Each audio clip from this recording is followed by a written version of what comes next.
Hi there and welcome to Hoohaa Sports today. On this episode, we will bring you images of the bus parade for the champions of Europe back in Barcelona and for the vanquished finalist Manchester United back in their own hometown.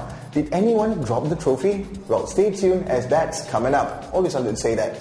But we begin with tennis as history is about to be made with a new men's world #1 in waiting with records to be broken. And the man in focus is Novak Djokovic.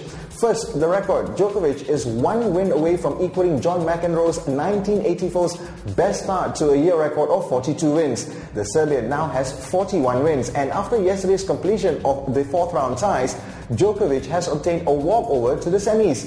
Let's look at the results first for more clarity on the situation. Current world #1 and tournament top seed Rafael Nadal will meet Robin Soderling in the quarterfinals after the Spaniard defeated Ivan Lubicic in straight sets, while sweet Soderling got rid of Frenchman Gilles Simon. The good news for the homesters as they will have a representative in the last 8. This after Game Monfils beat David Ferrer in a 5-set thriller that lasted a little over 4 hours. And also enduring a near 4-hour ordeal was the battle of the South Americans between Alejandro Falla and Juan Ignacio Chela. Argentine Chela won the tie in 5 sets and booked a spot in the quarters.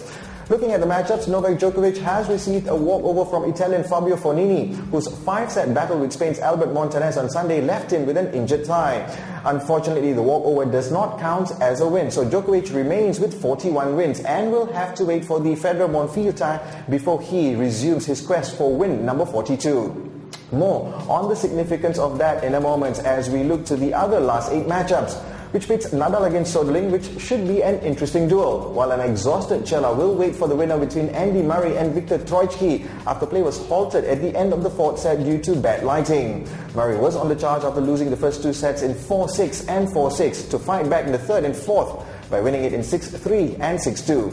So back to Djokovic. If he wins his semi-final tie with either Federer or Monfils, he will not only equal McEnroe's best undefeated run in a calendar year, but will also become the new world #1. However, he will have to wait for the warm-up tournament ahead of Wimbledon at Queen's next week if he is to surpass Guillermo Vilas's 1977 record for the longest ever winning streak of 46 consecutive wins. Alright, now time to see how the women are getting along. Great news for Asian tennis as Li Na fought back from a set down to beat Petra Kvitova, while Maria Sharapova is still keeping it loud and proud after disposing Agnieszka Radwanska in straight sets. Also through to the last 8 are Victoria Azarenka and Andrea Petkovic. So the quarterfinal matchup sees Li Na and Azarenka in a battle of the top seeds. Petkovic must stop Sharapova if she is to save the French people at Roland Garros from hearing impairments. Meantime, Francesca Schiavone, I believe, can make it all the way to the final, but will have Anastasia Pavlyuchenkova in her way today. Well, another French player is in the quarterfinals with Marion Bartoli up against Svetlana Kuznetsova. Well, since the European football season is over, you may want to start watching some tennis. Some great stories are unfolding in Paris. But to end today's episode, we move back to football. Not from any action on the pitch, but it's celebration time as both the Champions League finalists return home for a hero's welcome. The champions first and Barcelona return to Catalonia after another brilliant season, winning the league and European crowns. Thousands lined up the streets congratulating and celebrating with the Barca boys. If you need to give them a title, well, they didn't drop the trophy, so you can give them another one.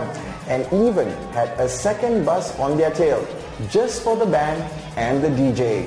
Those Spaniards just know how to throw a party.